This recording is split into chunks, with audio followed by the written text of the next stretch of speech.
you so very much. Now, we'll be having a reading about life after death by Shahrzad.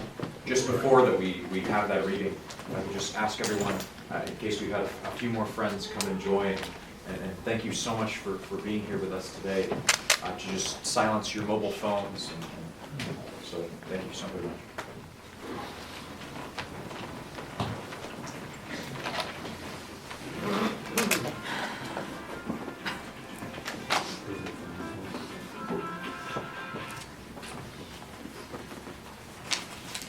The dear Latif, Yazdani, and Marshall families have asked me to say a few words about the Bahai perspective of life after death.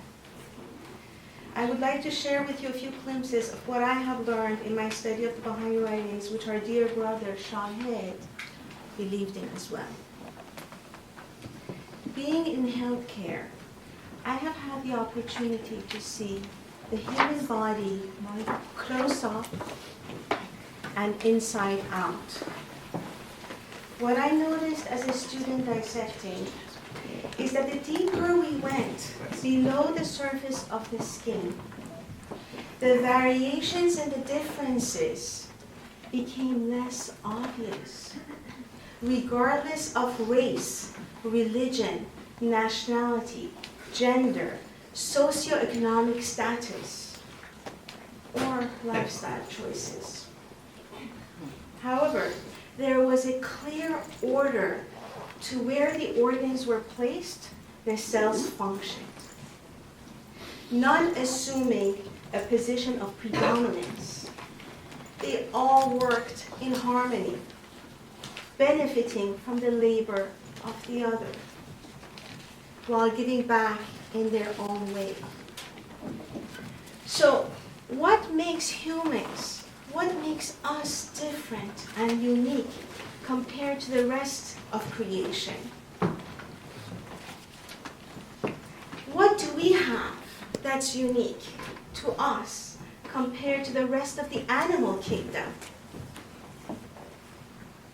Why are humans able to investigate and comprehend, have the desire to solve mysteries, think and reason, wonder, dream, and reflect?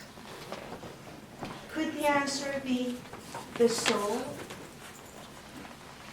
Abdul Baha, the eldest son of Baha'u'llah, prophet of the Baha'i faith, says, and I read, quote, "Know verily that the soul is a sign of God, a heavenly gem whose reality the most learned of men have failed to grasp, and whose mystery no mind, however acute, can hope to unravel. It is the first among all created things to declare the excellence of its creator, the first to recognize his glory, to cleave to his truth, and to bow down in adoration before him."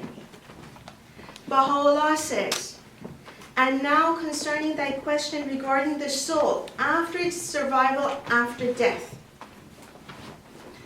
Know thou of a truth that the soul, after its separation from the body, will continue to progress until it attaineth the presence of God."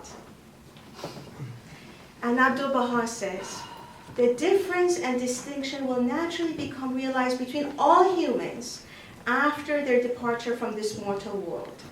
But this distinction is not in respect to place, but it is in respect to the soul and conscience. For the kingdom of God is sanctified from time and place. It is another world and another universe.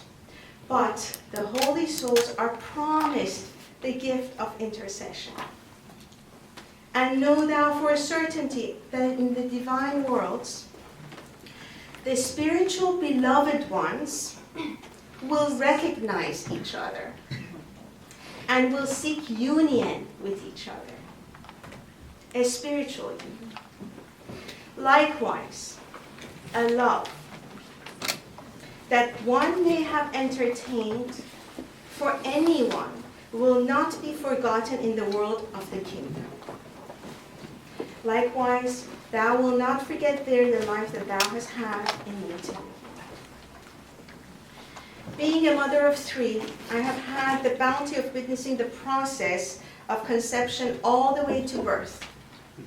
Through the incredible science and technology available today, I was able to see my children take shape within me.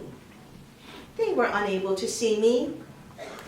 Unbeknownst to them, the babies were developing physical characteristics and capacities that would prepare them for this life outside the womb. Along these lines, I question you. Would it be possible that unbeknownst to us, we are doing the same in this life? Developing spiritual qualities and capacities of the soul. Capacities that are preparing us for our life after death? Abdu'l-Baha says, in the beginning of his human life, man was embryonic in the world of the matrix, the womb. There he received capacity and endowment for the reality of human existence. The forces and powers necessary for this world were bestowed upon him in that limited condition. In this world, he needed eyes. He received them potentially in the other. He needed ears. He obtained them there in readiness and preparation for his new existence. The powers requisite in this world were confirmed upon him in the world of the matrix, so that when he entered this realm of real existence, he not only possessed all necessary functions and powers, but found provision for his material sustenance awaiting him. Therefore, in this world, he must prepare himself for the life beyond. That which he needs in the world of the kingdom must be obtained here, just as he prepared himself in the world of the matrix by acquiring forces necessary in the sphere of existence. So likewise, the indispensable forces of divine existence must be potentially attained in this world. Friends, we are not just physical beings with a spirit. We are really immortal, spiritual beings associated temporarily with a mortal physical body. On this earthly plane, we have the opportunity to obtain the many spiritual qualities in preparation for the next worlds.